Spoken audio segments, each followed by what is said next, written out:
Very good morning to you. Thank you so very much, everyone, for joining us here on Global Television. And this is how we welcome you to today's edition of Global Morning. I'm Uyi Agumofwegwe, and for the second day running, Priscilla Obasi is also on the program. Priscilla, so good to see you. Well, I don't know how to feel this morning, especially with the... But it didn't rain. it didn't rain. Yeah. But then good morning. Good morning to our viewers. Today is beautiful. I think I woke up with a very interesting news from the Federal Executive Council, and then I don't know if it was also coming from the Ministry of Education, but there is an update with the NYSC scheme. Right. That is interesting. Camp will now extend to 6 weeks. Yeah, so I got to work hearing it on radio and even across various platforms. The news is all over the place. I don't know how I should feel, but I think it was, a very good way to start the Tuesday morning. Yeah. I mean, for someone who has been there, done that, as they say, I mean, you left the service quite a long time ago. You can still relate with the difference between when you were in service and what service is like today, and then you add that to the piece of news we're hearing this morning. Yeah, I mean, the whole news came as a shock for me because we're having the conversation of, we want to make the NYSC scheme, maybe it's paramilitary kind of thing. We had that conversation some months ago. Right. And now it's opposite. It has to be civilian-led. Purely civilian-led, and activities, military activities that used to be part of their... which for many young people is fun. This fun has now been almost taken away. I don't know what that entails. I don't know if no longer according to the news, there's no longer going to be passing out parade. Instead, there's going to be graduation ceremony and all of those, little changes here and there. But at the same time, I am also quite excited about it because I feel like it's what Nigeria needs. You get a lot of companies and employers saying things like, we don't have employable graduates. Right. People go to school and come, apply for jobs. We try to retain some of them that go through the NYSC. But no capacity. By the end of the day, we are not impressed. So this is also an avenue to improve or inculcate that skill acquisition mindset of Nigerian graduates. But as you know, I'm looking at it, is that not a very late time to start to acquire skill? Because the human brain is able to grab so much at a much tender age.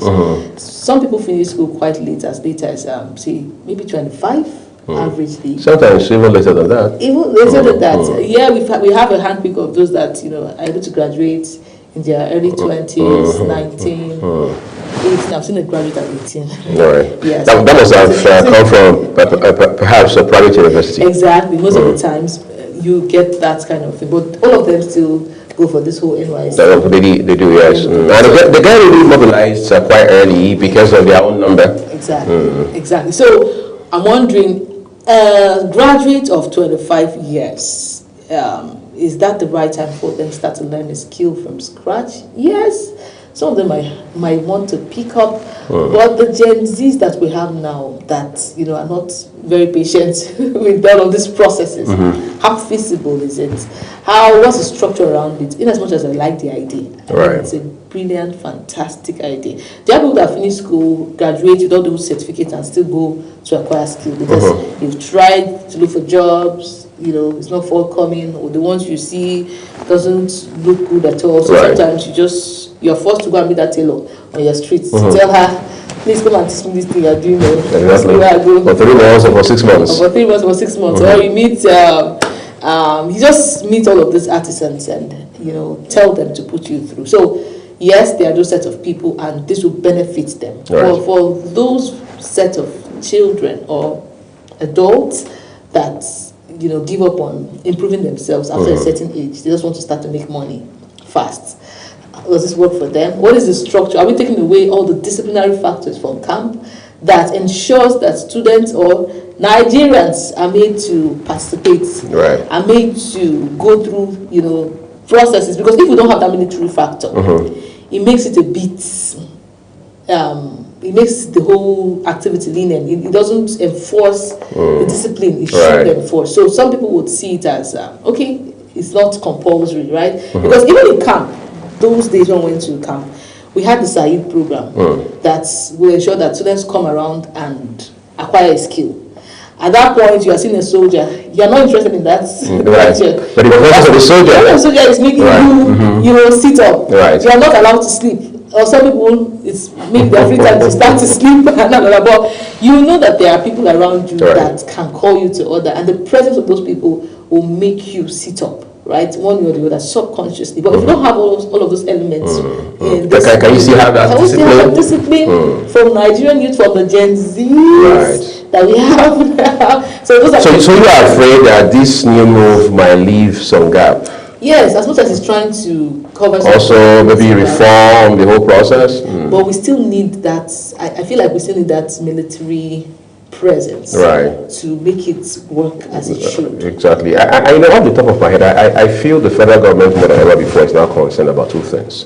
Now, the overarching objective of setting up the NYSC back in the day under the leadership of former military head of states, General Yakubu Gowon, retired, was to drive national integration, so that Priscilla from Abia State can relate with, who knows, maybe Ibrahim from Sokoto, or you from Edo can relate with maybe Ubong from Akwa Ibom, that sort of thing, which is still, of course, the element remains the same.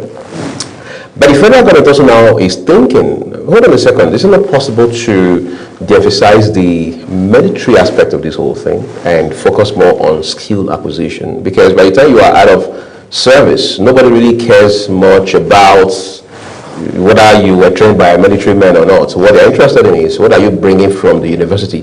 Nobody gets hired primarily because they went for NYSC. People get hired because they went to university, but most importantly, because they have value they can bring, and you can't have value without having skill. But I also believe that nothing is perfect on God's earth. So who knows? Maybe as we experiment with these, because that's what it is at these points, experimenting, right? Then those gaps will also become evident over time. Then government will see a need to rework or re-engineer them, and we make progress as we move on. And who knows? Government can also wake up tomorrow and say, look, on the second floor, we realize that this is not going to fly, so we're dropping it. We're returning to status quo in these aspects. However, in these other areas, we have made certain changes. Well, for things like this, there should always be transition, right? You can't just abruptly cut off one and then abruptly pick up a new system. So you're saying it should be gradual, seamless transition. Exactly. Maybe you have an infusion of what you had before and gradually put in the new until people or imbibe the new culture. Because you're talking about, you're also going to have, NYSC staff, those that work with the NYSC staff that were used to a certain the modus operandi. So you're creating a mental shift for them.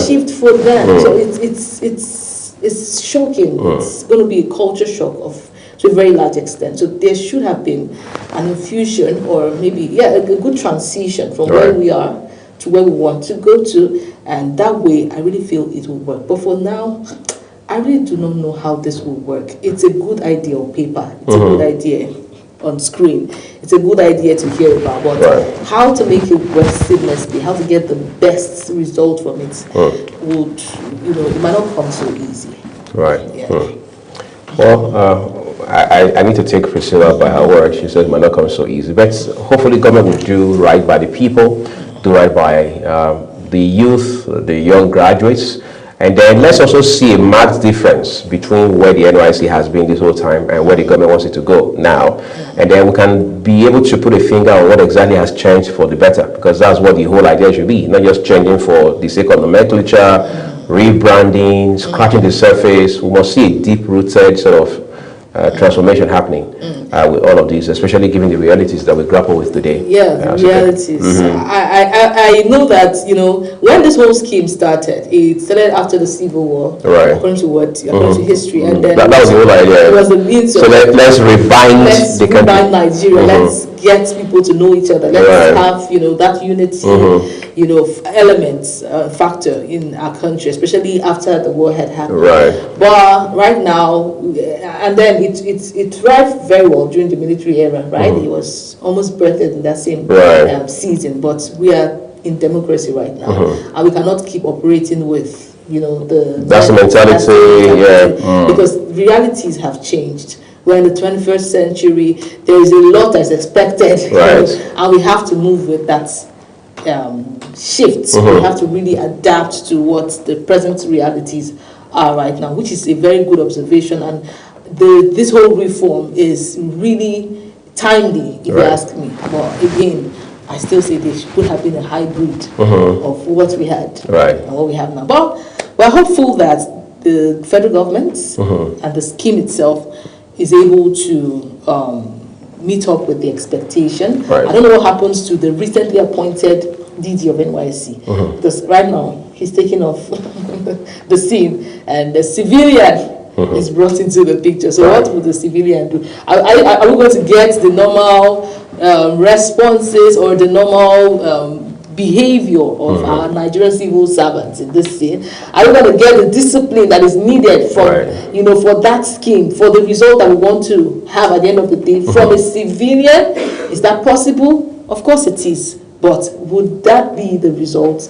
Ultimately, it depends on the leadership of the scheme. So a lot, the onus, as they say, lies on the head of that, the leader of this new movement, I'll call it, and for him to make sense of it. Because if he's able to prove that, okay, it was indeed worth taking, it was indeed a shift worth taking, that would really determine if we continue with this. Because Nigerians, especially the Gen Zs, trust them. They're going to give their reviews. They'll give it harshly, and no apologies. So they have a lot to do, especially the leadership of the NYSC right now. I think we must now get to look at I'm not so sure if the NYSC has an act as of today, but I know there's a decree that set up the NYSC.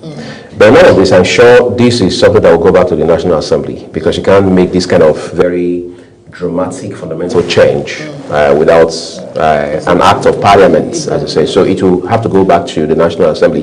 Just the same thing we did with the Electoral Act 2022, which is now 2026. So this will go back to NAS. And then add to that, you mentioned the DG now, right? I'm not so sure if the nomenclature will still be DG, but that's secondary. The important thing is whoever heads the NYSC going forward must be very conversant with what the overriding objective is for the NYSC. Must understand his remits as the head of the core. Very important.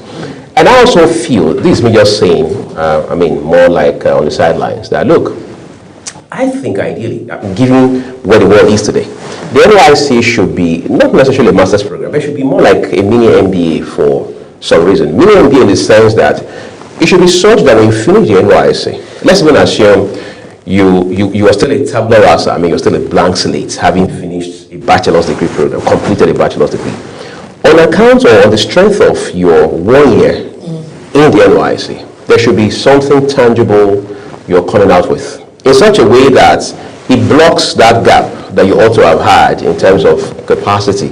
All right, because I think we should be able to, your NYSC should count for something very tangible, beyond the khaki, beyond the certificate of discharge. There should be something you're bringing in such a way that you can even inspire us with it to say, if not for NYSC, there's no way I could have learned this. And that's why we must now, more than ever before, revisit very importantly and urgently the idea of academia-industry relations. We must see how that, if Priscilla Abasi is studying engineering, for example, she has industry experience even before she gets to final year, and that should happen within her third year in school, or maybe at best her fourth year in school. So that when she wraps up her degree, she's not just new to the industry. She must have spent maybe at least a year in the industry, regardless of what field it is. That should happen across business, social sciences, humanities, and what have you, because we need to rethink education. Controversial and mockery now, Ambassador posted something not too long ago about some courses that we should have discarded by now. A lot of Nigerians came for his head, so to say. They said, no, you can't say that. Of course, for people who studied those courses, they felt slighted. They felt he was not was doing disservice to them. But if we wanted to be realistic, are there no courses today that we should not even be discussing? Because you're asking yourself, how do those courses drive national development? How do they move a country forward? Even if you say, let's stick with those courses, let's retain those courses in our curriculum. Again, we need to ask ourselves, are we not supposed to rethink, reinvent those courses in such a way that they are squarely aligned with today's demands?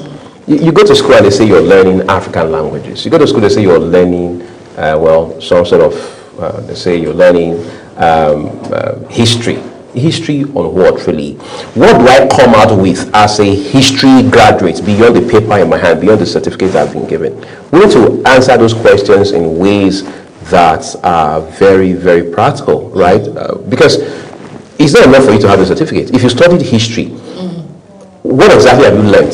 We need to have what they call CTA, call to action, right? Which means that if I spend 4 years studying history in a university in Nigeria, you should have a niche. Yes, exactly. That's the word. What's my niche at the end of the day? It's very important. So it's not enough to say he's a historian by designation or by appellation. What is his specialty now? What can he do now on account of studying history? We must answer that. You say somebody studies mass communication. Amazing. What branch of mass communication? Because that in itself has now been unbundled. We had that happen some years ago. What branch? Is it broadcasting? Is it public relations? Is it advertising? Where do they specialize? What do they know now? Again, that's why the NYSC of today and going forward must now be more like a cap-up on whatever you have learned in university in such a way that you're not just doing it for the fatherland. It has to be more than that. It has to be more than for the record. And that's what I also share with interns most times when they come to the organization at 300 level. I say, look, don't just do it because you want to impress your supervisor so you can get a B or a C, because the internship itself is like a course too, right? It's graded. You must do it with the understanding that it's part of your learning process. So even if your supervisor doesn't give you an A or a B, you must know that this has to count for something as you build your career going forward. It's not about your supervisor. By the time you're done with that program, in fact, by the time you're done with your 300 level, that supervisor becomes, so to say, material to you, because he's only supervising your internship. They're not supervising your life. They're not supervising your career. So this is not about your supervisor. It's about you today and tomorrow. And you know, the funny thing is, you think you go through the educational system. I mean, you go through the degree, you get admission, you spend 4 to 5 years in the university and come out and you don't have an issue. I was waiting for my master's and I feel, okay, it's time for me to now specialize. And I went, started my master's to see that there's no sense of specialty. Like, it doesn't even give one size fits all. It's still the same broad, ambiguous, call all. Exactly, at master's level. And then you go to PhD level. The only thing that makes it a bit that makes it a bit streamlined is maybe your project, making a specific topic for a project. But nobody tells you we have these options. It still gives you the whole course. Like you do all the whole coursework. You're doing up to 7, 8 courses at master's level.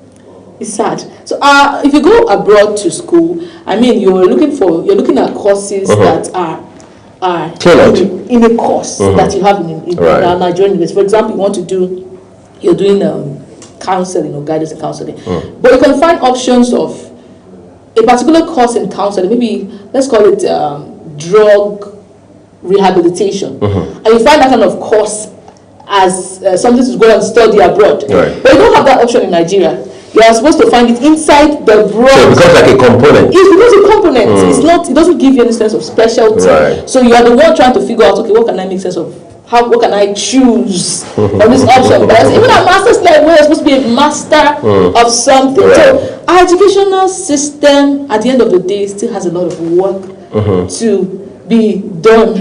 Like, there is so much to be done. It's not enough to rebrand NYSC. Because if you have graduates come out without a clear sense of direction, they go acquire a skill. Sometimes they don't acquire a skill that's totally different from whatever it is that they learned in university. Because a lot of people go to schools giving courses that they never chose, basically because I just want to go to school. And then during NYSC, you realize, okay, this is what I really love. So you're already trying to find a new path again for yourself after spending 4 to 5 years. That is the confusion. At the end of the day, you are becoming an adult that cannot really assimilate so much again, because that is the reality. And you are giving the later years of your life to start to learn something new. Right. Something that should have been done in when your you're younger. Something that should have, it would sink in better. It will make you, more advanced. It will make you ahead. And then you have enough time to apply. You have make all the mistakes. Make all the mistakes, learn, and become a master of what you will be. But you only have that opportunity when you are done. You're giving your parents, for those that their parents forced them to study a particular course, give it to them. They say, okay, let me go and start my life now in your old age, and then you start to make mistakes. How can you be successful? Right. So the success, your tendency to succeed diminishes. And that's the problem. So there needs to be a lot of work in our education. You know, there was a few years ago, Priscilla, just before we go talk about a few other things, there was this Panama Papers that became a big story. Incidentally, Premium Times was part of the news outlets that actually worked on that story at that time, a consortium of journalists across the world. They were actually looking at tax havens where politically exposed people, business moguls go to invest their money to avoid taxation, to avoid the authorities finding out and all that. So it became a global story. Former prime ministers, semi-prime ministers, former presidents, semi-presidents, including Nigeria, of course, were all part of these Panama Papers. So I was on a different platform at the time. So I needed a lawyer to come talk about the issue from not just a legal standpoint, but to talk about it as a lawyer from an economic standpoint and what the implications are on a global scale. So I spoke with a few lawyers. None of them agreed to come because they felt they were not subject matter experts. But I needed a lawyer, not an economist, not a political analyst. Long story short, so one day a lawyer came to the organization. I hosted him on the program, and we just discussed other issues on the program. And then while we were talking off camera, I told him I would appreciate if you could recommend a lawyer that was, that had a background to talk about these issues. The guy said, look, he said, in Nigeria, even at the level of your master's program, I don't know if that has changed the last maybe 5-6 years. It's the same things. He said that even at the level of your LLM, that's master's in law, you still cannot specialize as such. That if you see a lawyer who is grounded in economic issues, just know that he has gone out of his way, out of his comfort zone to go learn on the streets, not in the structured academic environment. So, like you said, that's a lot of gap we have to cover. A lot of gap. It is a lot of gap, and it's sad. Well, I would hope we have not succeeded in digging a hole into your tummy this morning. But if we have, is the reason we're bringing you something extra. I don't know if Priscilla is the one cooking or if she's the one serving breakfast. Well, it is always an inspiration for you. Let's see what we have to inspire this morning with taste and texture. Hello everyone and welcome to Taste and Texture. Today we're going to prepare a delicious Nigerian delicacy and we will be demonstrating it from scratch. Our delicacy on this episode is beans cake and pap. I am your creative chef, Saadatu Garba. Beans cake, popularly known as akara, and pap is one of the traditional breakfast options in a Nigerian household. Akara and pap is a hearty morning meal for most homes because of its light and filling nature. It is a delicacy made from beans, while pap is made from maize. I hope you enjoy the recipe. Ingredients: beans, red bell peppers and scotch bonnets, onions, vegetable oil, salt and water. The ingredients for pap include pap, water, canned or powdered milk, and sugar. To prepare, wash and peel your beans. Add your beans, onions and peppers into the blender. Add a little water and blend till smooth. After blending, transfer into a bowl and use a mixer or a spatula to beat the mixture to make it fluffy. Add some onions to your oil to make it flavorful. Fry your akara in batches until golden brown and transfer to strain the excess oil. To make your pap, put the raw pap into a bowl. Add a little bit of cold water, then mix. Boil your water and quickly add into the mixture while turning to avoid lumps. Add your milk and sugar and your pap is ready. That's it on today's episode of Taste and Texture, and I hope you will try this recipe on your own. I'll see you again on the next creative recipe. This is Saadatu Garba saying take care of yourself.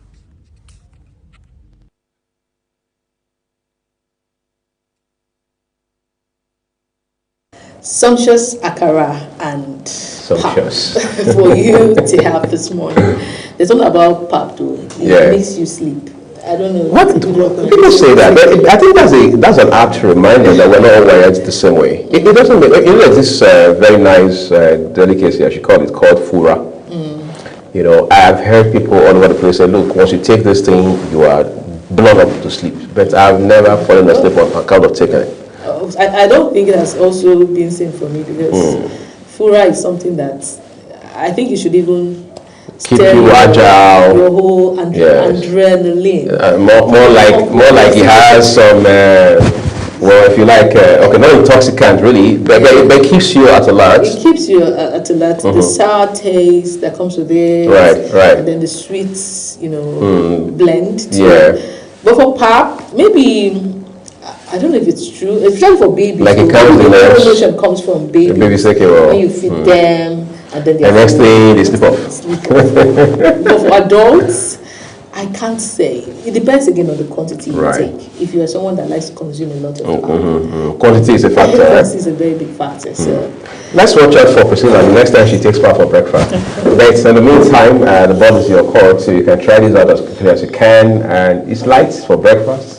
It's Nigerian. Okay, time to go join Ramsey Enoch Agbo. Of course, we need to bring you some. Adrenaline is the word you used a while ago. So let's go get you fired up for today's work as you make progress. It's called Heart to Heart Inspirational. And Ramsey Enoch Agbo is the one bringing us all of that. Good morning, good afternoon, good evening, depending on where you are watching from, where you are listening from right now. My name is Ramsey. Let's talk a little bit. A lot of people think the way they want to think because everyone is entitled to their decision. Everyone is entitled to how they think. But then you have the right to think in a particular way. But then there is something I want us to consider today, inspiring ourselves, encouraging ourselves. What we are trying to achieve here is to set someone on track, give someone hope, restore someone's belief and faith in himself, in herself. What are we saying? There are things that you don't need to procrastinate about, that you need to start now. From where you are, using what you have, doing what you can, because nobody, all right, would want to have it all before they get started. If you're waiting for when you have it all before you get started, then it is a problem. So now, I want to ask a question. Let me ask you a question. How many dreams have died because someone was waiting for the perfect moment? How many dreams do you think have died? Even you who is listening, who is watching right now, how many of your dreams, how many of your plans have died because you were waiting for the perfect moment?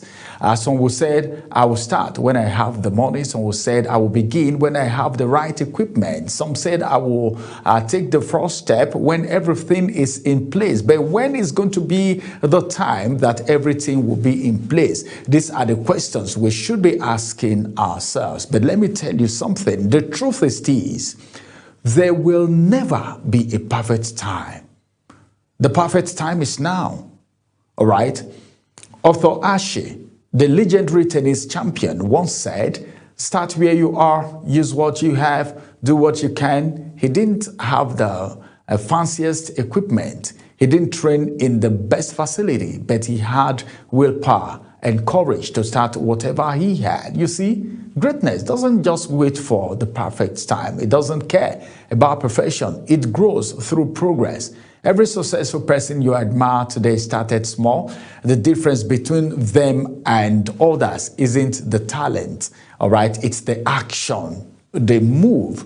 Don't despise your humble beginning. Don't mind what people are saying, because people will say so many things about you. Whatever. Someone said his name is whatever. Whatever you do, whatever you say, people must talk about it, whether positive or negative. If you're doing well, people will still criticize you, because some persons will say, oh, because of his affluence, he's behaving like this. If you don't have, some people will still say, where is he looking at? Can't he see his mates? Can't he see what his colleagues are doing? The small things that you are doing in a big way one day will generate you income that you don't even expect. The bottom line is this: you need to tell yourself and say, enough is enough. I've tarried too long in this place, in this position, all right, in this thinking. You know, it's a process. It's a process. Success is a process. First of all, you need to conceive it in your heart. Then secondly, it needs to get into your head. Have it in your head, or else it will never get into your hand. Number one, it needs to be in your heart, in your head, and in your hand. I call it the triple H. The triple H principle says it must get conceived in your heart first, keep ringing in your head, then it will enter your hand one day. But a lot needs to be doing. It's a process, just like the seed. The seed doesn't grow in just one day. It went through a lot of processes. The gold you see today don't just come out shiny, but then it went through a refining process, a heating process with fire, serious fire. The gold is being heated in serious fire before it's become what it is today. So whatever you're doing, that dream that you have, begin to do something about it. Begin to mix up with people who are going your direction, people who have your kind of dream achieved already, because that thing you're thinking, somebody already has gone ahead to do it. So you don't need to just sit down and be thinking, be procrastinating. The economy is not favorable. Nigeria, this is the country. If I was abroad, well, let me tell you the truth. It's not all about your location. It's not all about your destination. Even though these factors play particular roles in your success, in your growth, in your achievement, but you don't need to capitalize on it. All right, and hold yourself back, because by the time you're holding yourself back, someone somewhere is already overtaking you, because the person believed in his or her dream and decided to make a move despite the fact that they are not seeing the staircase, but they believe that their leg will land somewhere. All right. Risk taking is very important, but then if you want to take risk, let it be a calculated risk. Not the risk that will destroy you or claim your life. Any risk you're taking, it should be a calculated risk. If I do this, this is what is going to happen. If I do it this way, this is what is going to happen. But at the end of the day, this is where I am going to land, good or bad. That's how to take risk. You don't just take risk randomly and say, well, whatever wants to happen should happen. You should know that this thing that I want to do is two ways. It's either it happens this way or it happens the other way. But those two ways should be something that you should be able to survive, not that kind of risk that will end you in jail. Then that dream is already dead on arrival. That vision is dead on arrival. So if you want to take risk in as much as risk taking is part of the game, you need to be calculative. You need to put your sense together. All right. And you just need to know that every expert was once a beginner. Everyone started from somewhere, and they are where they are today. It's so beautiful talking with you. It's so nice talking with you in this aspect. A lot of people tell themselves, this is what I want to do. They start and they stop halfway. Some persons start and one thing comes up and they abandon that and rush on the other thing. But the bottom line is this: whatever you want to do, whatever it is you're doing, you should believe in yourself that you are a great man, you are a great woman. But then you need to put God at the center of everything that you do, whatever it is. Allah, okay, is supposed to be in charge. and everything you want to do, don't succeed at the detriment of the other person, because nemesis will not allow that success see the light of day. You might be successful today, but how long is that success going to be sustained? Will you be able to sustain it because you did it on a very faulty foundation? A house built on a faulty foundation never lasts. We heard of building collapse at different times. How did it end? Because the foundation was faulty. So your success in life, your achievement in life should be on a very solid foundation without you stepping on toes. It's not necessary, okay? Because the plan that God has for you is of good. So do your best and try everything that you can and get started now. Get started now. January, February, March, April, May, June, July, August, September, December, you should be able to sit down and say, yes, this is what I have done. This is what I have achieved. All right. It might not be 100%, but at least 75, 80, 85, 90 is still a very good one. Thank you very much. Have a beautiful time. I want to see you at the other side of success so that we can celebrate together, because the world is waiting for you to manifest your success. Thank you.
All right, it's good to have you back. I hope that inspiration is enough to make sense of your beautiful Tuesday. But we go now to the newspaper review segment, and we're starting with the Punch newspaper.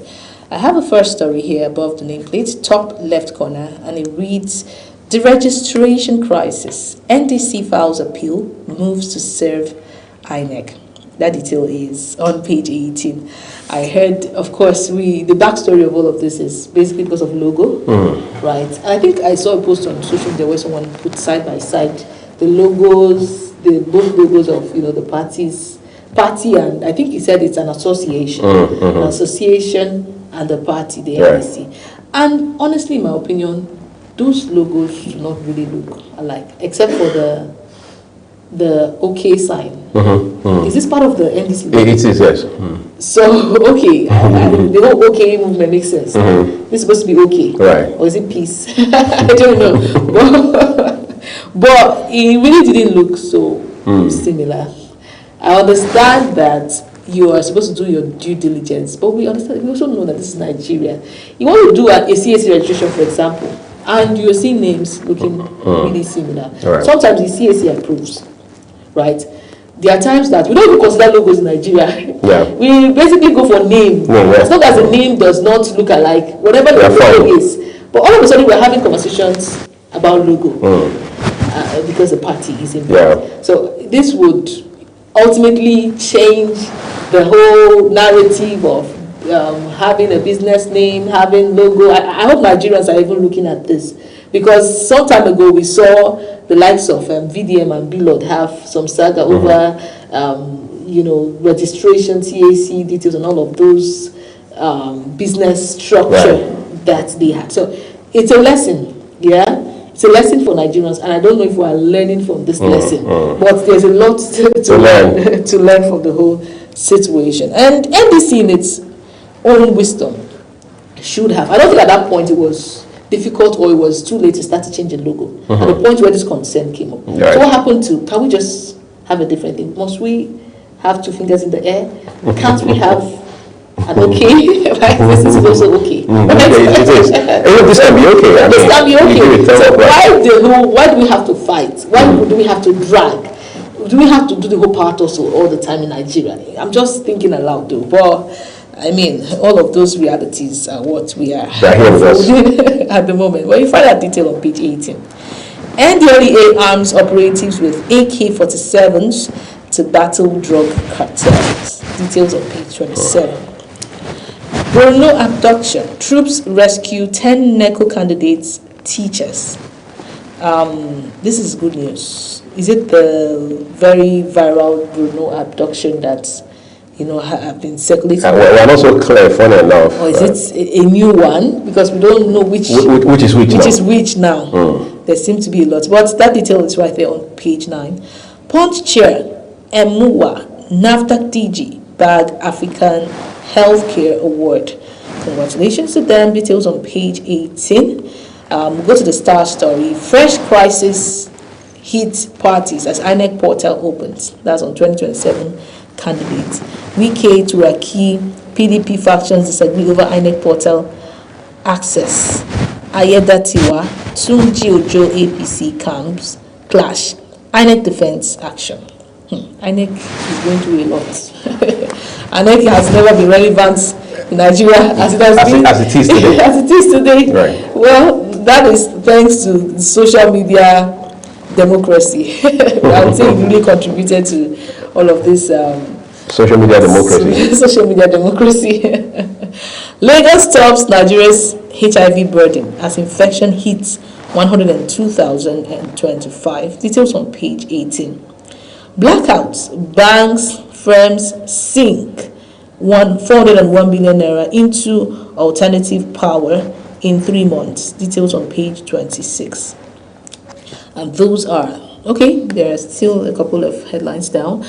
The nameplate and FEC cancels NYSC personal parade, extends orientation to 6 weeks. Details on page 27. Well, it's going to be another school after school. School after school. Are we going to have SUG presidents? And campus politics. Campus politics. How do we merge? How do we elect leaders?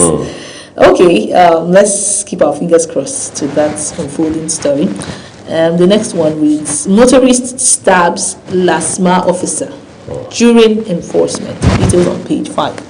Federal government approves 3.94 trillion naira for roads, vessels, others. You find that detail on page 24. And those are the headlines for the Punch newspaper. Next one of call is the Daily Trust. All right, we'll begin with the headline, top right of the Daily Trust newspaper. It reads, Courts clears path for ADA registration as political party. So it has upgraded from being an association now to a political party. Civilian to head NYC as federal government reforms scheme. Reduce petrol price, government tells marketers. How do we enforce that directive beyond just issuing statements from our offices?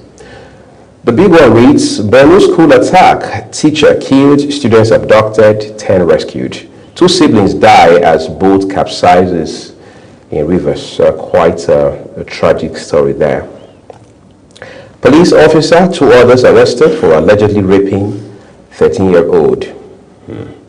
16-year-old becomes Nigeria's youngest chartered accountant. How did that happen? Did they start their ICANN process while still studying for a degree? Obviously, that's what has happened here. Because I know ICANN has that window. So you can start out while you're studying for your bachelor's, all right? Access codes to parties. Why fate of NDC unclear. That's on page 6 of today's issue of the Daily Trust newspaper. Those are your headlines, just about half a dozen of them. Please do well to read details for yourself. Let's turn to the Vanguard newspaper now. All right, the Vanguard newspaper, first story above the nameplate reads, NDIC now covers 98% banks deposit, and that's coming from the MD. Details on page 20. U.S. disclosure on 199 killed jihadists refers to May operations. The President Donald Trump came out recently to say, we have done it again. Yeah. So, one more success. One more success. And well, the DHQ is coming out to say, that is not a recent development. You guys, let's see if the US responds to this. But you find that detail on page 27. Terrorists invade Brno school, kidnap students writing NECO, kill teacher. Soldiers rescue 10. Obviously, this is a new development from the previous paper, the rescue that we read. So this is a recent development because NECO exams, I think it's still ongoing, right? Right, it is. It's still It ongoing. normally starts immediately after WAEC. Okay, so that detail is on page 15. Next story, FEC reforms NYSC to be headed by civilian. Would this also mean that the salaries will increase? I mean, the Alawi, is it going to still be called Alawi? Details on page 26. You know, the realities will keep unfolding as we digest. Priscilla has financial expectations on behalf of coppers. Okundaye, 16, becomes youngest chartered accountant in Nigeria. Congratulations, this is a huge milestone. Details on page. Oh, to her, a female. Wow, I'm happy. I'm more happy. Women suppressing women. Details on page 7. Yeah, women are doing it. Okay. The Star story reads: Federal government orders marketers to reduce fuel price. You need to carry security agencies now to all of those fueling stations and ensure that we do the needful. Right. Because this is military deserving. Very. Dangote refinery determines market changes, and that's come from marketers. Again, I said that yesterday. Dangote has a lot. He has a key stake, and then he has a say to a very large extent on this fuel price. Because the moment he reduces his, every other marketer has no other option. So you're saying we probably need to put pressure on him. Yeah, or sort of dialogue with him. Yes. As a matter of fact, pressure. Right. Because what is the dialogue about, for crying out loud? Things have gone back to the way it used to be. So why is it not reflecting? Anyways, NLC blames government for fuel price standoff. Marketers slow to adjust prices. It's coming from OGS, Oxpan. Details on page 5. Xenophobia. Over 15,000 Nigerians stranded in South Africa as FG evacuates 271 today. It's not true, and that's coming from FG. It's not true. People are crying of being. I also read yesterday on social media. Whatever you see there, sometimes you have to take it with a pinch of salt. But a business owner was shot dead due to the whole xenophobic attacks. Yeah. And then I'm also trying to make sense of this reoccurring African country enmity with themselves. It's not new, again, I would say, because a long time ago we experienced the Ghana must go wave. Yeah, between Nigeria and Ghana. Yeah. And then I think Ghanaians had their own version too. Right. Yeah. And then we're seeing xenophobia happened, and all of this comes as a country decides to migrate, or some people decide to migrate into another country, and Africans particularly, and then they start to make use of or take advantage of every economic possibility there. The other set of people say, oh, this is nothing very nice. But ultimately, it's the government that has to be pointed towards. But instead, we're pointing hands at each other. People that are trying to survive hardship. People that are trying to make sense of difficult situations. And we're saying you're the problem. Instead of channeling the blame where it should be channeled properly, we're saying, no, it is you're taking opportunity. If the government provides enough jobs, if the government provides enough for everyone, which they should, we're not going to have all this kind of lack and everything. I was coming to work today, and the bike man that was carrying me across another side of the road, there was serious road construction happening, and then just a few miles from that serious beautiful road, you see terrible roads. This is just something that these road constructors could just, extend a bit, because there's a pothole at a T-junction. By the left side of the road, you see beautiful construction, almost finished, and then the pothole is still there. And the man is saying, all these materials that were used to construct it is in Nigeria. You're not exporting, you're not importing any of it. We have the rocks, we have the natural resources, we get cement, according to him. And we have all these things. So what's the problem? What's the problem? What does it take to just extend a bit? What does it take for those that gave you this contract to even see what's happening here? Because I'm leaving a pothole into a beautiful road. Right. It doesn't make sense. So at the end of the day, we have all that it takes, but we do not have the good hands to utilize all that we have. And we now start to accuse each other of being wicked. So you're saying this is all about us? It's about us. Not just the politicians? It's not the politician. It's not. Quite painful. That is it on that very story. Well, please, I just want the government to act fast on this whole stranded Nigerians abroad, because every now and then we're hearing of death cases from this whole crisis. Columnists, and those are the headlines those are all the headlines for the Vanguard newspaper. Next point of call is the This Day newspaper. This day top headline here above the name masts, it says federal government confirms $1.5 billion drawdown from UAE facility. It says staggered borrowing will lower debt costs.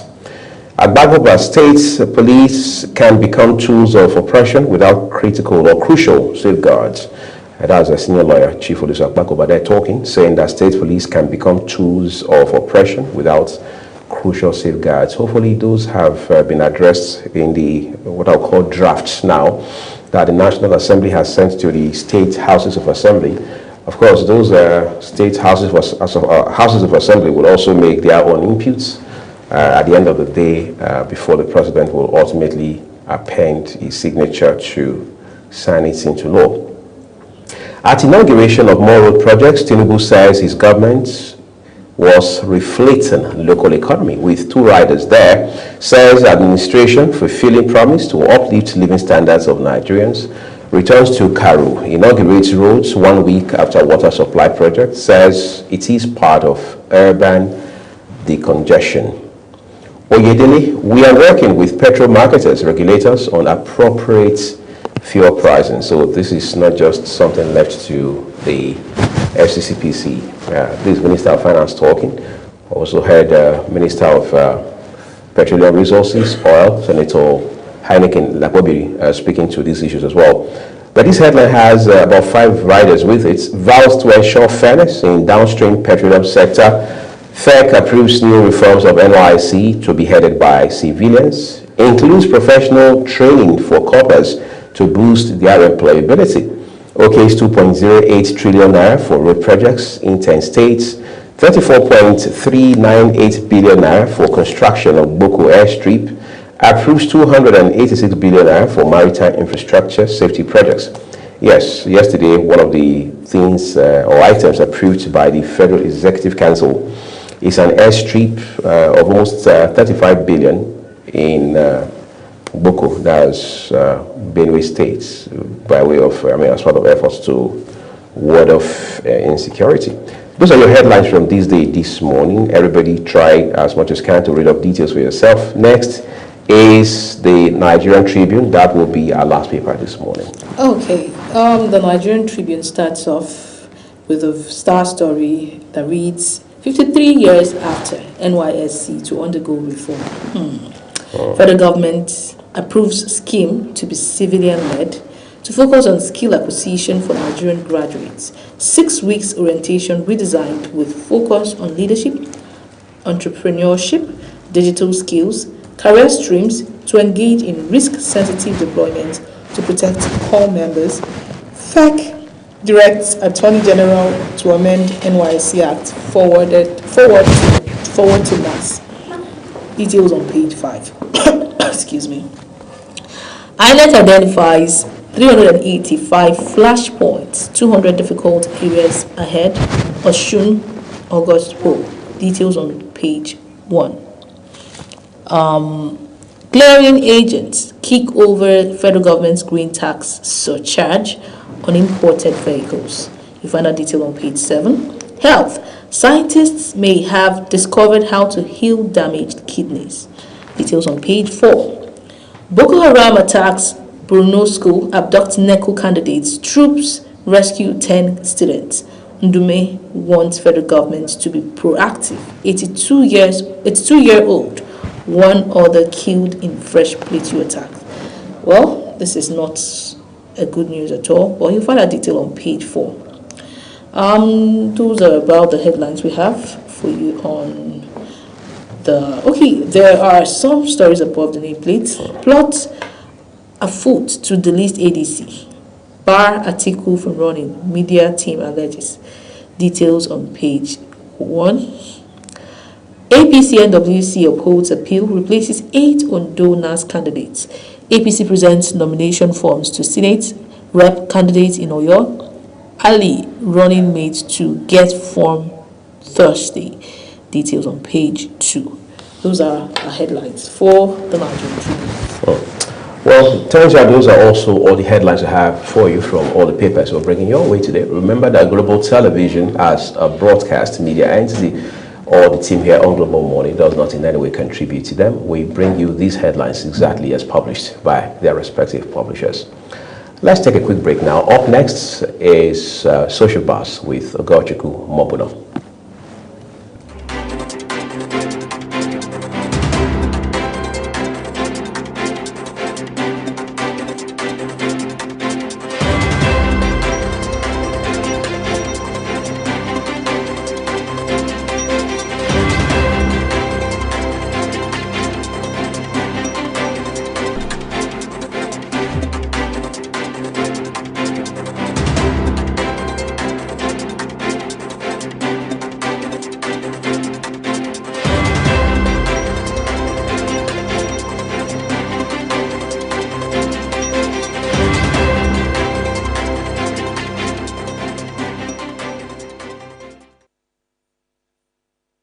Wake up with Global Morning, your daily guide to what's happening and making the rounds. We delve into headlines, newspaper reviews, spot-on analysis, policies, current events, real talk, real issues that affect us all. From the latest trends to the debate, every topic, every angle, Global Morning is where it all starts.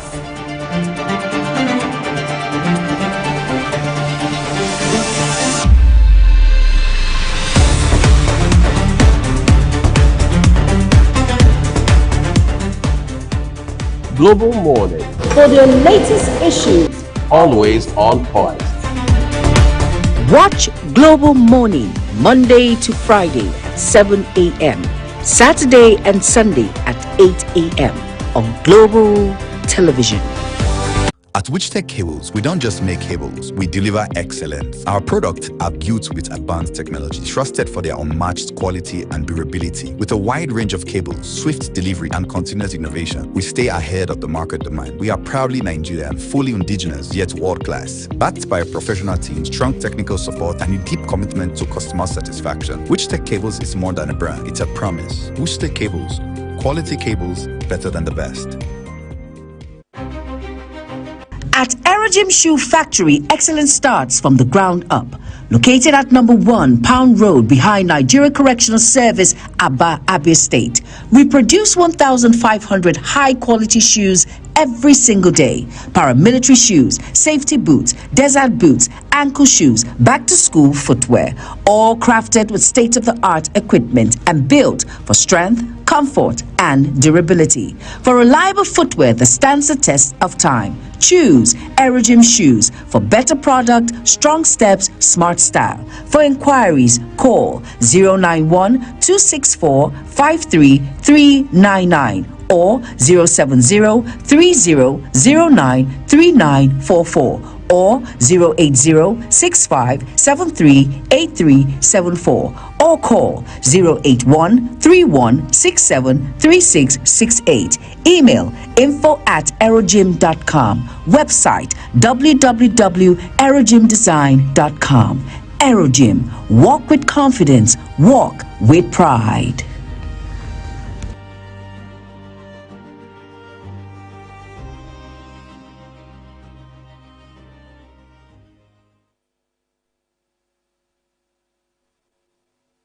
When social media speaks, we listen and we bring you the extra. It's your one-stop shop for trends, tweets, and the tea everyone's sipping on. Join the conversation, share your thoughts, and get that extra dose of what's shaking the internet. And on issues making wave on social media to your doorstep. Social Boss Extra, where the trend meets the talk, only on Global TV.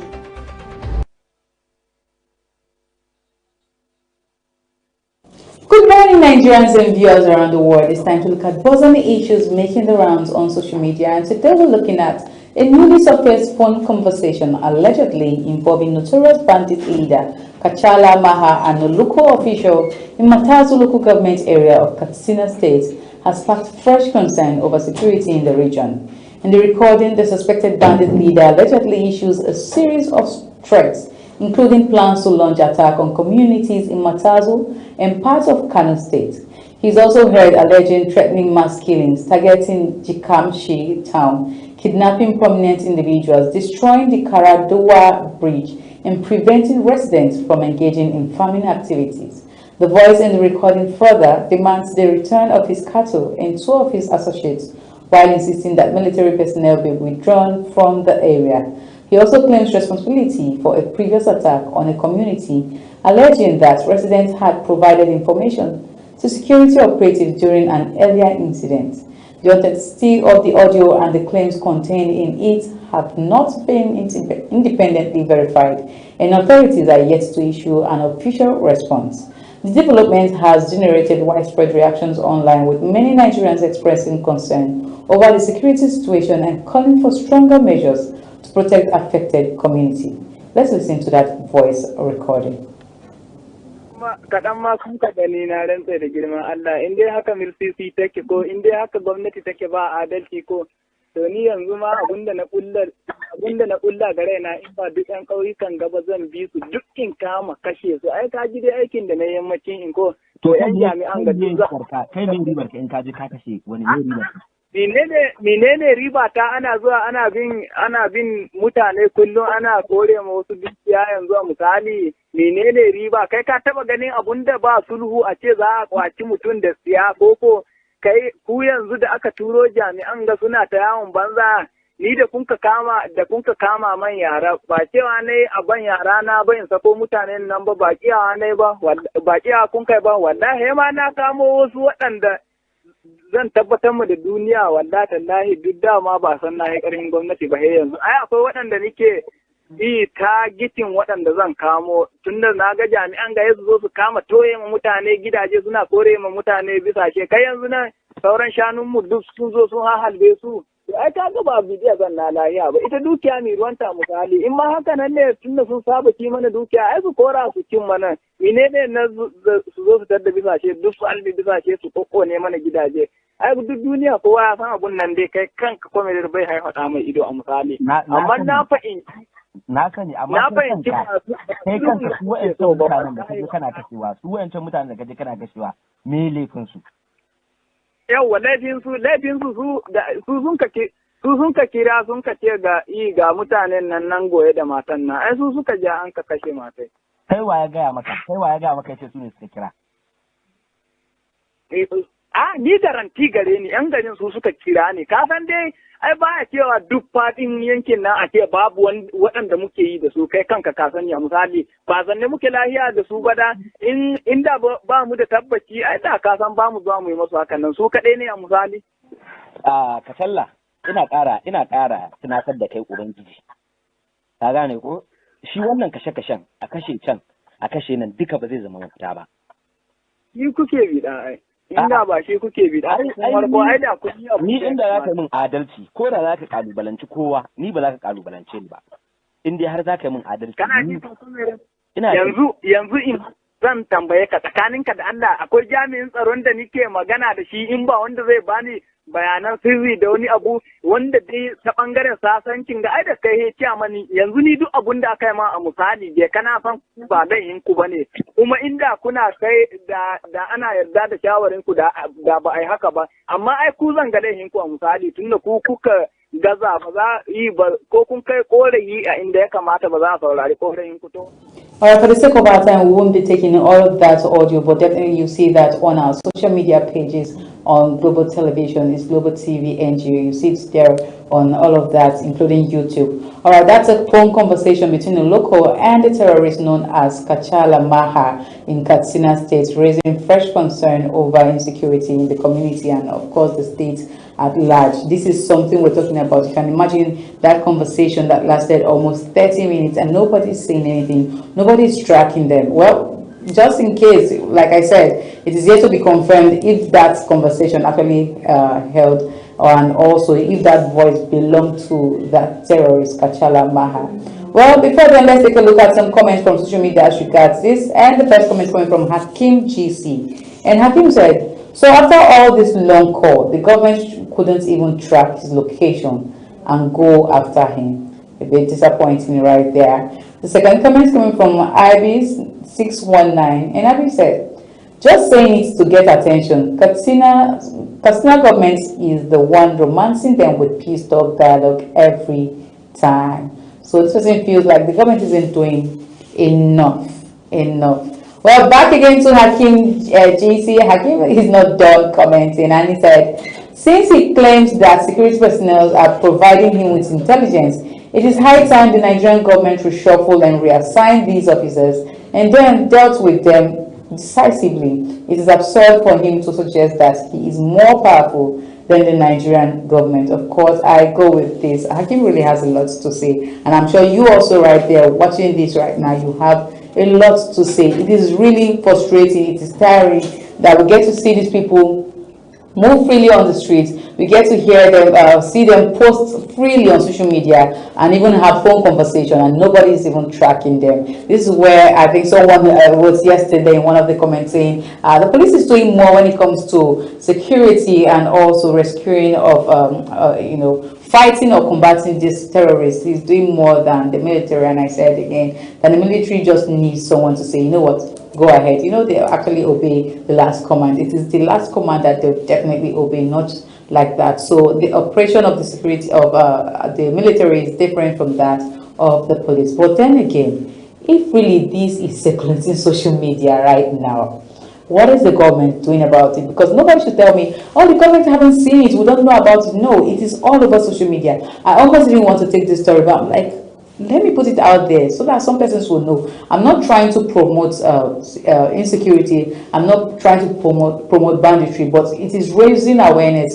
This thing, what he said is concerning Katsina State. So just in case some persons haven't heard about it, they are not on social media, they'll definitely watch this and know that something dangerous is coming for them and everyone should take cover. And of course, our military, I hope this message gets to meet them, the security agencies all over in Nigeria, I hope this message actually gets to meet them. The police in Katsina State, I also hope he gets to hear all of this and yes, swing into action. Right now, I'm not asking anybody to take things with levity. Don't fight insecurity with baby gloves. We need to fight it and combat insecurity just as we hear. Don't act like it's nobody's concern. Don't also sweep some information under the carpet, because every information right now is valid, especially when it comes to security, securing the people in the environment in Katsina and also Nigeria at large. Well, we're still looking for the missing kids in Oyo State, including their teachers. We are still on that matter. I'm not going to let that go, because a lot of persons are beginning to cover that up. Of course, stories are coming up and it's covering that. It's becoming stale, but let's not stop talking about it. Keep raising awareness and let people know that we need to find these children. These are people's children. These are future leaders of tomorrow, and people's mother, people's parents, of course. Please, let's do well to always bring that up. All right, this is much we have here on Global Morning. This is what we can take. And yes, please drop your comments.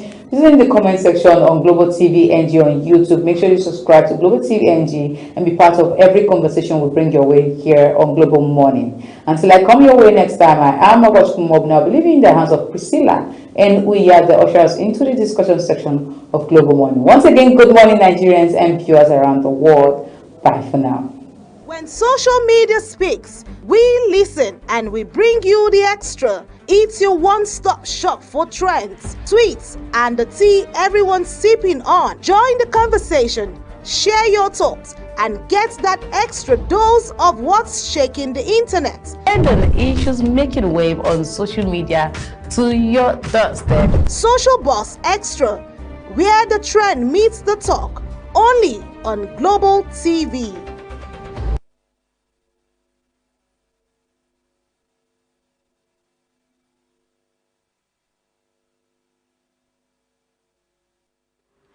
Thank you for joining us. Weather conditions continue to vary across the country. We've had reports of continuous rains in parts of the southern region. And going into Tuesday, rainstorm is expected to be more widespread across the southern parts of the country. Communities across the southeast and the south-south should expect rains, while Ogun, Edo, parts of Lagos and the coastal cities will experience persistent rainfall. It is important to note that continuous rainfall is forecast across many coastal communities over the next 3 days. As soils become more saturated and drainage systems come under pressure, the risks of flash flooding increase significantly. The general public are encouraged to remain on alert, while residents in flash-prone areas should monitor weather updates closely. Clear drainage channels where possible. Other cities to expect afternoon thunderstorms include the north central, including the entire northern part of the country. And that's your weather outlook for Tuesday. Stay informed and join us again for the latest weather updates. I am Akami Samarda.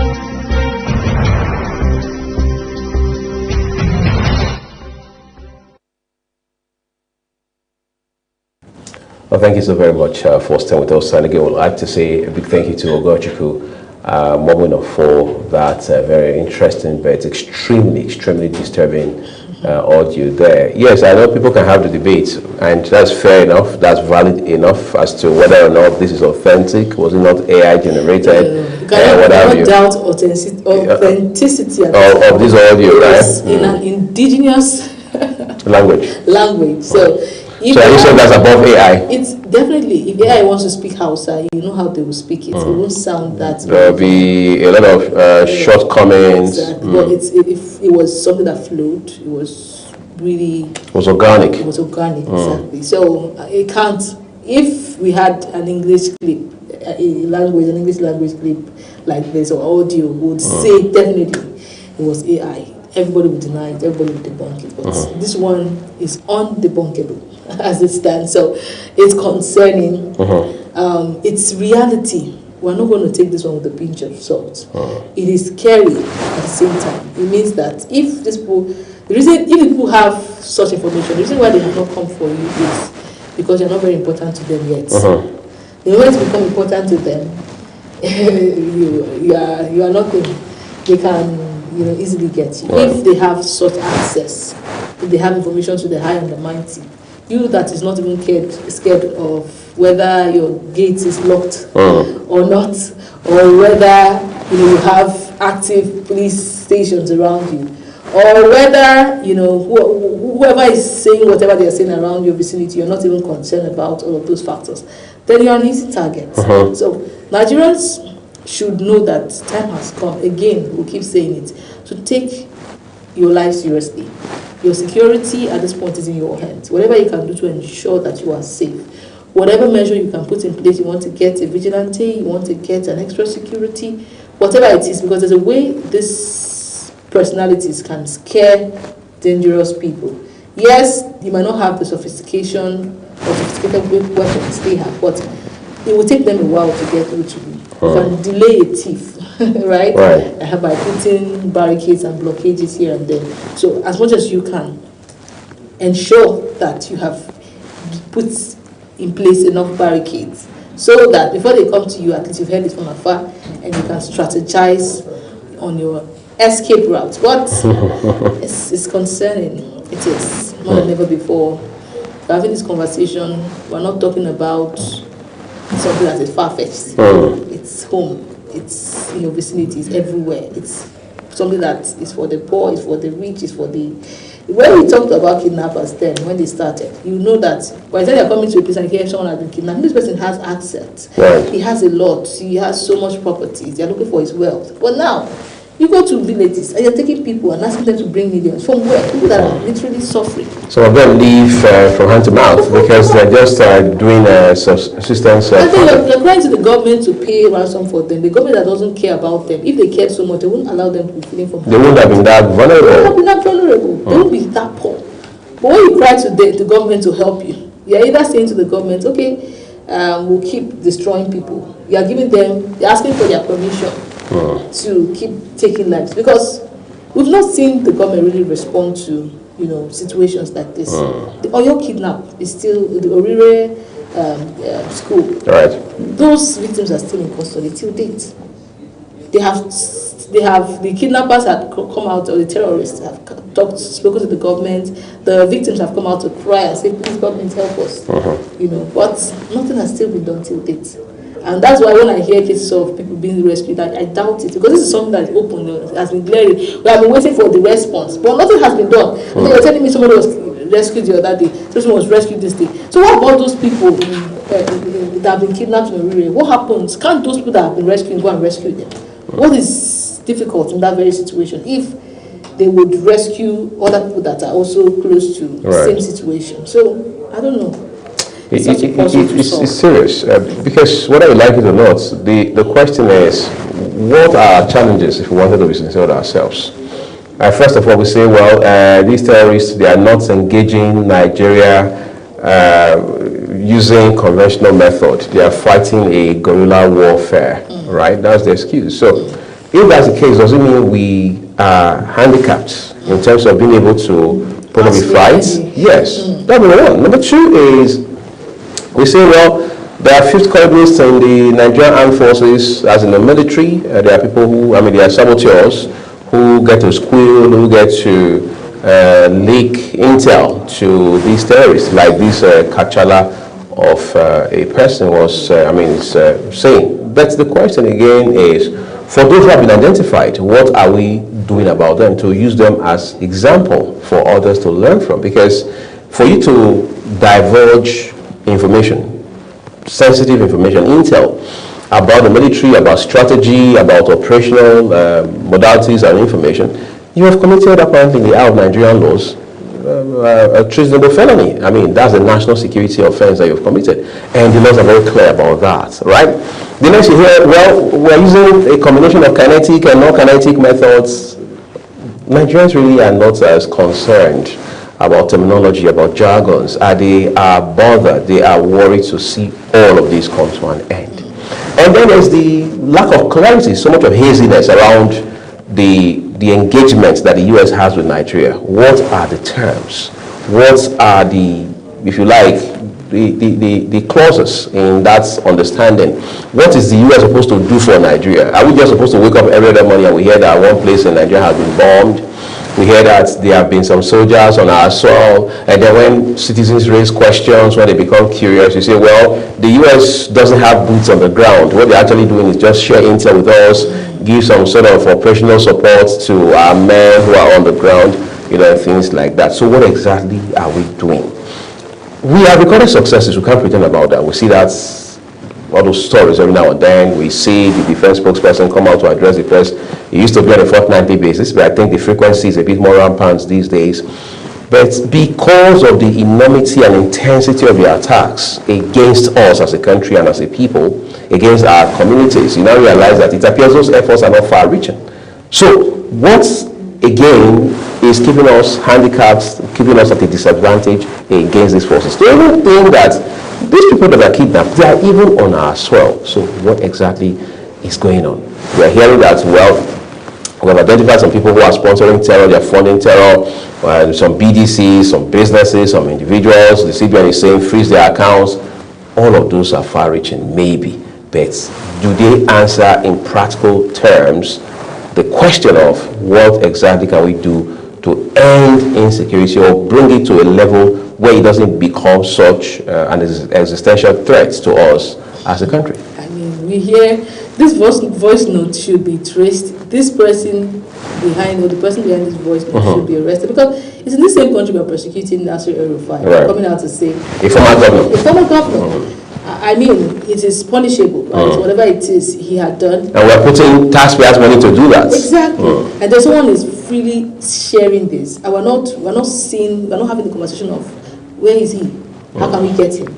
How dare him? Who is this person? We need him arrested. We need to hear more from him. Somebody is bold enough to send such voice notes to whoever they sent it to, and the person is not being arrested, being tracked. at this point. And we're comfortable. We're just catching cruise with it, or we're laughing around about it, or we're just seeing it as something passive. I don't know how we got here, but we need to find a way to live here. We urgently, as a matter of urgency. We need to find a way to live here, because we're hearing that even the police now are recruiting some 28,000 men just to boost manpower, which is necessary.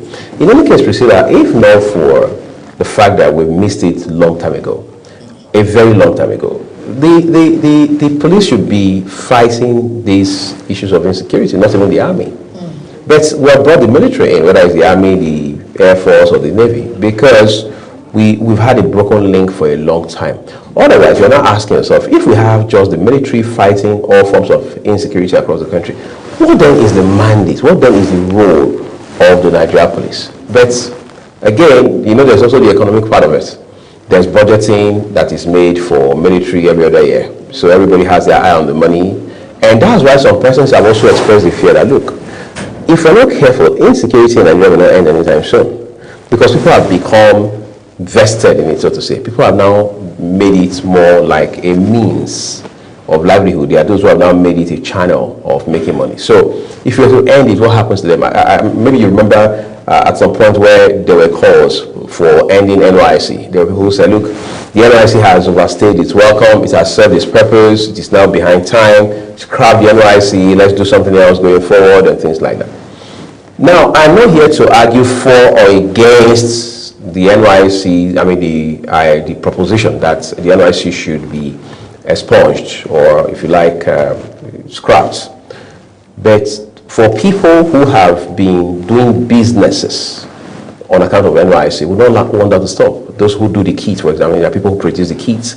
There are people who do business big time only during camp. And these were even days where you had to go to service, you only had 2 batches in a year. All right? So imagine now that you have more than 2 batches in a year. Right? So you now realize that the NYSC has also become an economic kind of, if you like, opportunity. So if you were to say, let's end it on account of insecurity, let's not put the lives of our young population at risk, all right, given the state of security in our country today, what also happens to those businesses? People lobby to get contracts, NYSC contracts. People lobby to do business every time you go to camp. So how do you address the gap that will be created on account of scrapping? So it's the same thing with the issue of insecurity. And I sit back on my own as a Nigerian, as a professional, most times I ask myself, when former Chief of Army Staff General Tukur Buratai said it would take 20 years to win the war against insurgency, especially Boko Haram, what exactly were the metrics that he used in arriving at that conclusion? Is it not possible that he also had factored in the economic elements in all of this? Because there are people who feel, well, since this insurgency will be making a lot of money, there are NGOs that get grants just because they are in the northeast, just because they are in the northwest. So, and grant is money apparently, and the more money NGOs get, the more money the people who get to run these NGOs also make. So if you say, let's end insurgency, which means we are going to have to leave those zones, those areas, we're going to have to leave the front lines, so to say. If we leave the front lines, it means we don't get that grant, because the amount of grants that you get is determined by the volume of work or the sensitivity of work that you're doing. If I'm, for example, if I run an NGO and all I do is to go distribute writing materials in schools in Edo State, my home state, I may get grants, but you can't compare that with somebody who is taking care of IDPs in Benue, in Plateau, in Borno, in Katsina, or in Zamfara, for example. Because these are people who are practically putting their lives on the line, so they get more grants. So if you end insurgency, if you end all forms of insecurity, will those grants still come? If those grants don't come, what happens to people who have been smiling to the bank the whole time? Well, it's as you say, the book called The Economic Side of War, right? The Economics of War. The Economics of War. Right. Yes, there's always an advantage to every situation. Even crisis. Even crisis. There's the goods. There are people that make money off terrible situations, but we cannot deny the terrible effects and impacts that terrible situations will pose on people. So ultimately, we have to weigh. This is what everyone will survive at the end of the day. Whether we scrap whatever we end, there will always be another means to make money. People can always innovate as long as you are and be resourceful. Exactly. Life is about solving problems. So problems will never stop existing. So the concern of how do I survive if this thing ends should not even be something you should. As long as this thing is having a more terrible effect or impact than the positive, I mean, it should be a motivation to end bad situations. Right. And then look forward to or put your attention or spotlight other opportunities or problems you can solve, existing problems. Because the ultimate goal is to keep solving problems. And as you're solving, problems are being created and the cycle continues like that. So we must always make the right choices about situations, and we must ultimately, as a nation, make choices that would benefit us rather than keeping us stagnant and putting our citizens at a disadvantage almost all the time. I know this is more concerning now because of the election as ahead of us. And I guess we're saying at this time, we hope we do not have a 2015 scenario playing back again where we have to move election because of insecurity. Because we can wake up tomorrow, Priscilla, and government said, well, given the assessment in front of us and based on intel that has been shared with the federal government, particularly the president, who is the commander-in-chief of the armed forces of the Federal Republic of Nigeria, we may have to move election by whatever number of weeks, because we can't be having election in an atmosphere that is not just rancorous, but where we are practically at war. So are we going to choose election over staying alive? The common sense thing to do is to be alive long enough to conduct elections. So we hope we do not have that. Otherwise, it's just going to be, again, a situation that will engender apathy, because depending on where you live in the country, you may want to vote, but what do you do if the odds are against you in terms of insecurity? You're afraid of being kidnapped or abducted. You are afraid of being shot at. You're afraid of being harassed. You're afraid of several things that can happen to you, given what you know, what you've heard, things you have witnessed firsthand. And some persons have been kidnapped before. We have heard cases of people who have been kidnapped twice. So for some people, the trauma is still there. Will they be so interested in going out to vote on that day? So whatever we have to do, we must realize that insecurity is something that must be addressed going into the election. Otherwise, I'm even concerned about what both the ruling party and opposition parties will have to campaign with at the end of the day. Because whether you like it or not, the people you're campaigning with, they are Nigerians who are based in Nigeria. They are Nigerians who are feeling the brunt of insecurity. So what exactly are you going to do differently? Because one of the dumbest things to do is to argue somebody's experience. At this point in time, you can't tell Nigerians that the country is a safe place. And as such, everybody, wherever you live in this country, go out and vote. You must be able to assure them. But that assurance has to be completely anchored on what they can see by way of actions that have been taken by governments to mitigate this kind of situation. Otherwise, we might have to put campaign and politics behind the fight against insecurity. Right. Yeah. Let's take a quick break now, everyone. We're going to look at not just insecurity, but measures being put in place at the sub-national level to address some of these problems. Please stay with us.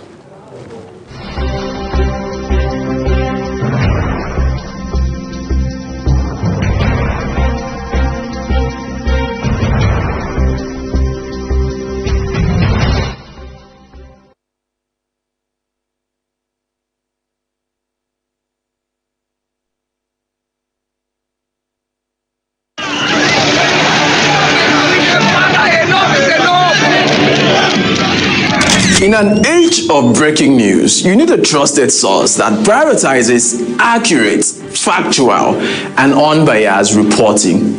This is AM News, and I am Ubong Usoro.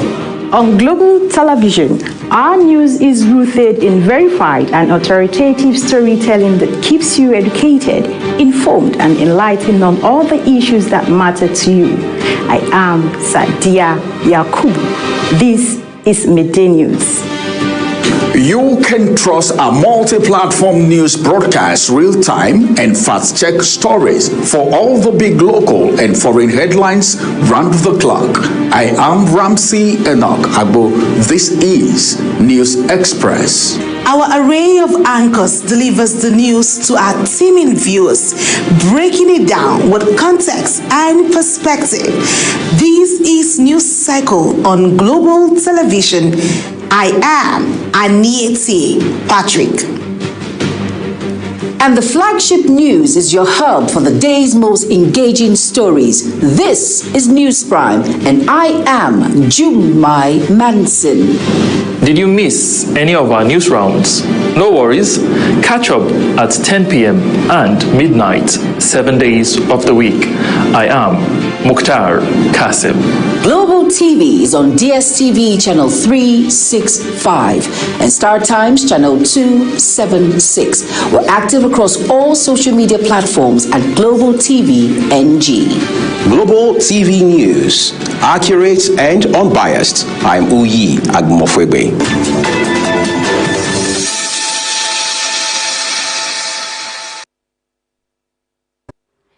Thank you for joining us. Weather conditions continue to vary across the country. We've had reports of continuous rains in parts of the southern region, and going into Tuesday, rainstorm is expected to be more widespread across the southern parts of the country. Communities across the southeast and the south-south should expect rains, while Ogun, Edo, parts of Lagos and the coastal cities will experience persistent rainfall. It is important to note that continuous rainfall is forecast across many coastal communities over the next 3 days. As soils become more saturated and drainage systems come under pressure, the risks of flash flooding increase significantly. The general public are encouraged to remain on alert, while residents in flash-prone areas should monitor weather updates closely, clear drainage channels where possible. Other cities to expect afternoon thunderstorms include the north central, including the entire northern part of the country. And that's your weather outlook for Tuesday. Stay informed and join us again for the latest weather updates. I am Akami Samarga.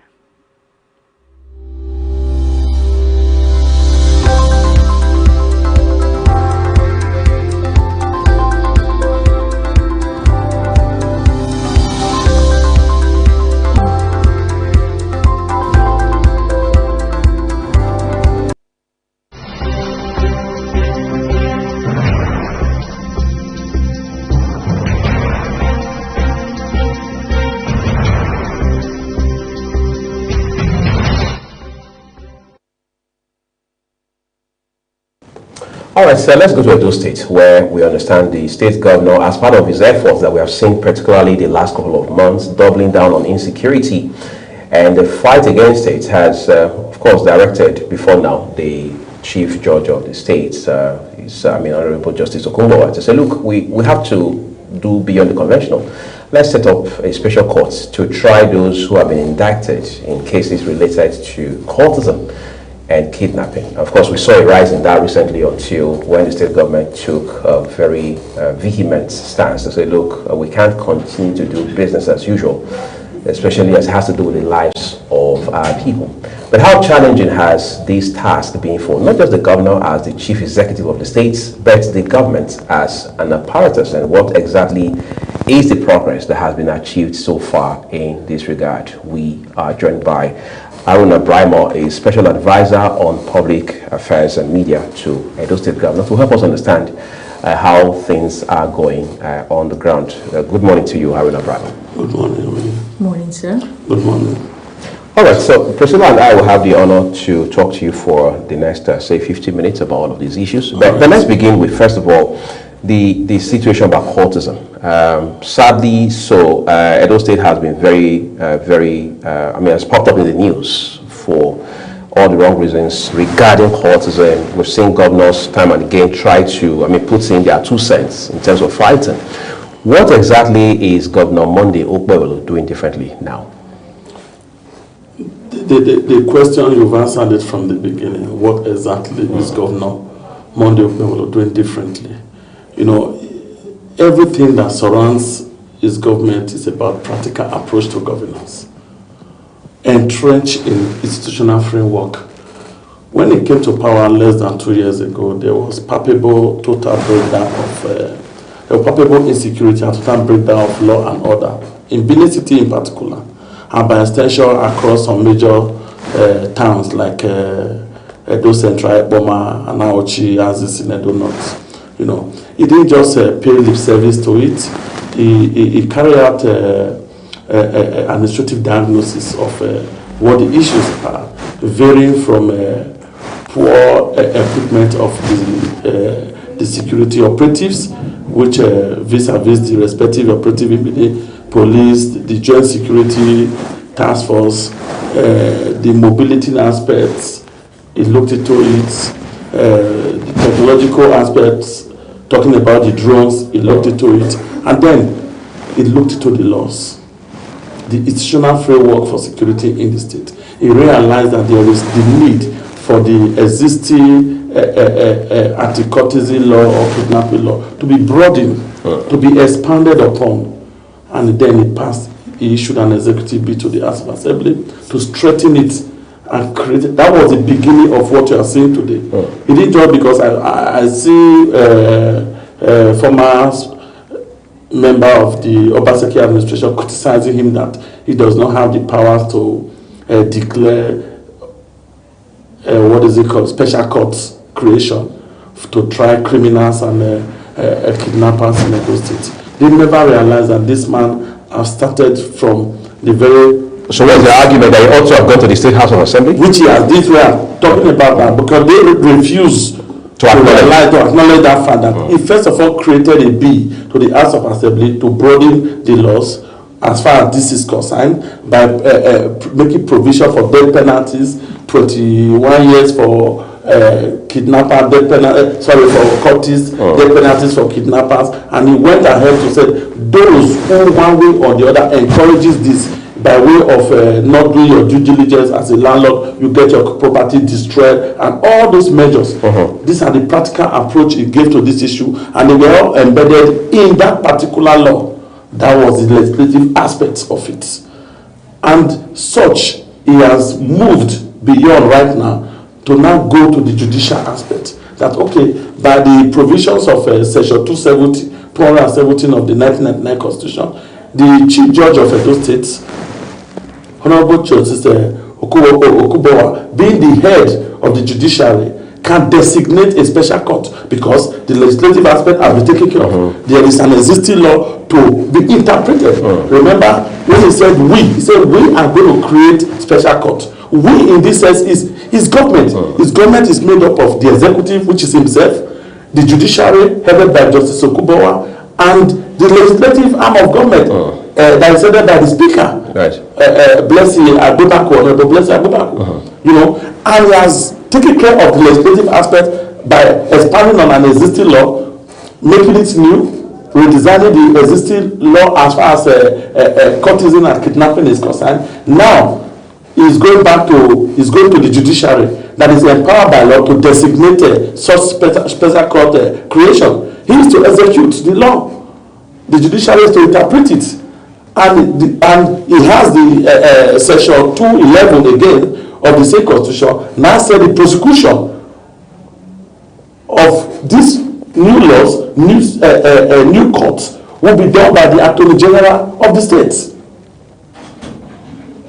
This he has successfully carried out, and then he wrote a letter which is expected of his office to the judiciary to designate. There is an existing law for this process. You designate a special court for it and let the Attorney General of the state prosecute. And when prosecution is done, trial is done, sentencing, conviction is done, he has the responsibility to execute that assenting and signing such a conviction, which he has promised that he will not hesitate to sign. He will not hesitate to do the needful. Actually, when you are found culpable of killing, kidnapping, maiming, and destroying the peace of the state. Remember, the Shine agenda cannot be successful. The Shine agenda is his agenda of transporting Edo State from the point of degradation economically, socially, and infrastructural wise that he met it, to the point of Eldorado, which he hoped to achieve in the next 8 years by the grace of God of his government. All this cannot crystallize when there is palpable insecurity. Security is key, just as infrastructure is key as enablement of good governance delivery. And then he has to carry out this. The pronouncement alone and the support from the judiciary and the legislators right now has drastically reduced the issues of kidnapping and courtesy in Edo State as we speak, just within a few weeks.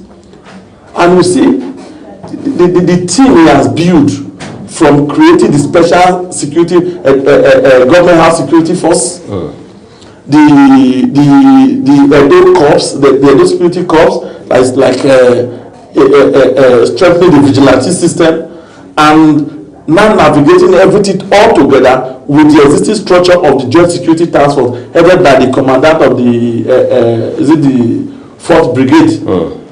In Benin City, the GOC. You understand? With police, every other security network in Edo State, DSS, they are all part of it. So they now work, there are synergies in execution of operation across the state. They are not taking the fights to the forest, taking the fight to the den of, the last one that happened in Airport Road, the vegetable market episode that went viral. Within few days, they were caught because of the responsiveness of the security. And if the security apparatus of the states are not well equipped, was not well oiled, providing welfare for them, and were not well focused on delivery, on the vision set by the state government, they would have, such response would not have happened. So far so good, we are not yet there, but we are not where we used to be. You know, the governor has said very categorically, without missing words, that look, for those who have concerns about what happens to people who get convicted by these special courts, for example, those who get convicted and sentenced to life imprisonment, I mean capital punishment, I should say. What will happen to them after we have people on death row and their death warrants have not been signed the whole time? He says the case will be different with me as Senator Monday Okpebholo, as governor of Edo State. I will sign the death penalty once the court has delivered verdict. Isn't that political statement? You don't politicize insecurity. One of the bane that have affected us in the fight against terrorism in Nigeria, going almost 15 years now, is the fact that at times we tend to play politics with it. Across, the president might be serious, a particular president might be serious, but the state governors, you see them play politics with it. You know, talking about trying to negotiate with these terrorists and all that. You don't play politics. Governor Monday Okpebholo, if you know him, like he said in that video, he said, don't take my simplicity for a joke or for granted. He's a simple man, but very practical in approach, especially when it concerns lives and property. Remember, the primary responsibility of government and governance is protection of lives and property. Can you play politics with the lives of people, with the properties of people? When we are playing politics with the lives and properties of people as an executive governor of the state, then you are not ready to drive your economic agenda of the state. So he knows what he's doing. He's driving, everything is working hand in hand. is setting out for infrastructure, setting out for economic development, setting out for economic expansion, and curbing insecurity. So fighting curbing insecurity cannot be jettisoned in under any circumstance, because it's one of the basic that is needed to welcome investors into the state and investment. Do you think the Presco oil will bring $100 million that they just brought to Edo State if there was increase in insecurity in the state? Do you think the many investors that are coming to Edo State, the one that the assembling of a building of Keke Napep, another machinery in Sapele that is on the assembly plant that is operating right now, would they be in Edo State if there was insecurity? The influx of foreign investors across solid minerals in Edo North, the Chinese and Indians are building solid industrial mineral processing plants across Ipeshi, Nakoko, Edo local government. Would they be in Edo State if there was rise in insecurity? They are also looking at the effort of government as investors. What is the government doing practically to curb insecurity? And they are now saying that you have a governor that have promised that any conviction will be signed if it's death warrant. It's constantly provided. Capital punishment is provided in the 1999 Constitution. Right. So he has said he will sign it. It's not the first to former Governor Governor Oshomole, and Leo Adams Oshomole, who is now the senator, signed death sentences. Your own is to examine it, go through the prosecution that has happened, look at the trials and everything, and then if you find the judgment was okay, you do the needful. Okay, so we've heard of cases where politicians and other important personalities are part of these cult groups and even kidnappers. We've heard of rumors. I mean, let's treat it as rumor. Well, I don't say particularly. I know I've had a conversation with a repentant cultist, and he said, in our group, you'll find businessmen, you'll find politicians, you'll find people from all walks of life. So, I mean, it's a long chain, right? And you have financiers, you have, other people that make up this cultist. Now, I like the initiative, if you ask me. It's a very good one to end insecurity, especially in Edo State, as kidnapping and cultism is paramount in the state.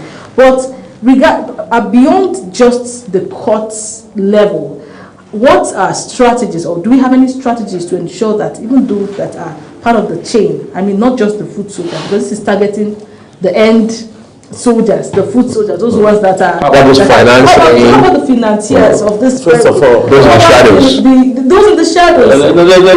First of all, you don't, in a conversation that has to do with issues of governance, as far as Edo State is concerned, I'm speaking for the Edo State governor and government. We don't play on rumors. We don't validate it. I'm going to trash your issue. Okay. Yeah, you made mention of rumor having it, and there are some persons that are members of it. We did not say, we said anti-cultist activities in Edo State. The law that was created does not understand or don't know whether you are a member of any secret cult group. The law says your activities. So the law focuses on activities. Of course. We are talking about the activities of cultists. If a politician decides to carry away a gun and be shooting and killing and maiming people in the name of belonging to a cult, I bet you the law will catch up with such person. That is what the law is curbing. Do you understand? I understand. Remember, some of these courts, they bear different nomenclature with registration with even the Corporate Affairs Commission of Nigeria as association. Right. But when the activities of these associations, of this group, now goes beyond, now become inimical, now become threats to societal coexistence, at that point, you have freedom of movement, you have freedom of association. You understand? But the laws also say that there is limitation to your freedom of association, which now talk about the activities, what you do, what does in your association. If it's becoming a threat to the peaceful coexistence of the people, the law also said whoever is administering the law should do it in a way to tame such activities. So if any politician, any businessman, any financier is found wanting in the regard of doing cult activities or kidnapping that will directly or indirectly infringe on fundamental rights that has to do with, I have economic rights to operate in my state, to do business, anything that is infringing on that right, the law that His Excellency is creating will curb it, such activities. But to not tell me that, let me go and be searching out for somebody who belongs to an association, and it tells you I'm a member of this association, of this movement that is duly registered, that is not for us to decide. What we are saying that your activities as a member of whichever organization, even if it's an NGO, even if it's market women, you cannot say in the name of market women you are selling poisonous substances, and there is law that prohibits such, like NAFDAC and Co. You say you belong to a association, should not be arrested. No, the law that is being driven in Edo State is leaving no stone unturned. There is no sacred cows in this regard. But all I'm saying is to take the nefarious activities of this respective court group. We call them court group. They call themselves association. Whatever you do in your association, if it does not transcend to evil, to negativity that affect the social and political situation, crisis in the society, that is for your own association. But when you cross the band, the law empowers the state government, the federal government to correct you. Different ways of correction. This is an approach, because your activities is leading to the death of people. You are maiming, you are killing. So when you are talking of sentencing, you should not be angry, or you should not be like having some sort of resentment, because your activities as a court group have been about this.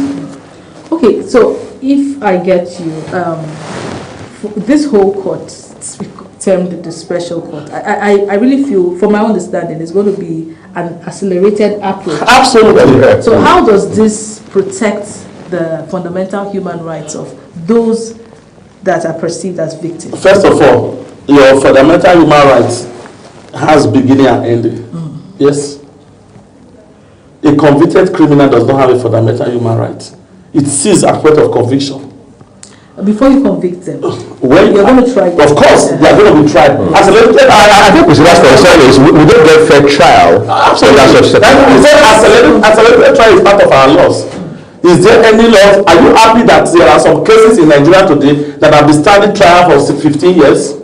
Even you still talk about the big men, both the poor and the rich. You see some languishing in jails, in awaiting trials in Kuje prison. You still see some the big men that are involved in one corruption or the other, still going through trial for the past. In the place of within the space of that trial, they are even winning more election to Senate and other political position because they've not been convicted.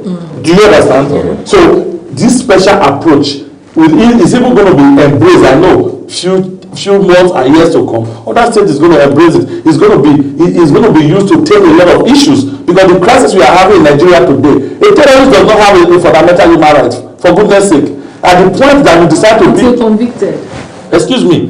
Even in America, in the US, the fountain of democracy, where we say we borrow our democratic norm from. After the 2001, 9/11. With the Osama bin Laden attack of the World Trade Center, what happened to their constitution and the chart of fundamental human rights? They have to create a special Guantanamo Bay Island for terrorists. Guantanamo Bay Island. They build a special prison there for hardened criminals and terrorists across the world. You don't. Did they give Osama bin Laden fundamental human rights? And that's because his activities was, something that was widely known. Okay, in Edo State, the issues of cultist killing, the issues of kidnapping is widely known to the whole Nigeria. It's not limited to Edo, to the other states. But there are personalities that are not known. You might know them in Edo State. But I don't know any personality that is a kidnapper or a cultist. All I'm saying is, whatever personality you belong, even the law went further to tell you that if you own a property that is being used to carry out this activity, you will be arrested, you will be prosecuted, and the property will be brought down, including repairs that will be brought down. You will be watching it. Properties have been brought down that are traced to these people. The persons have been arrested, the properties brought down, the landlord arrested too. So it's a holistic approach to the issue of insecurity in Edo State. Speaking of that, the government at one time had also been accused, of course by extension the state governments, of weaponizing this law against political opponents. Would you like to speak to that? First of all, that is a fallacy of verification, wrong one at that, and the error of misplaced contractors. Yeah, for anybody that would say that, because the issue is about crime. It's not about your political belonging. Though we have issues in this country that at times I get dumbfounded when I see analysis on it. Somebody is telling you that when you do this, this is the law that will work against you. And the next thing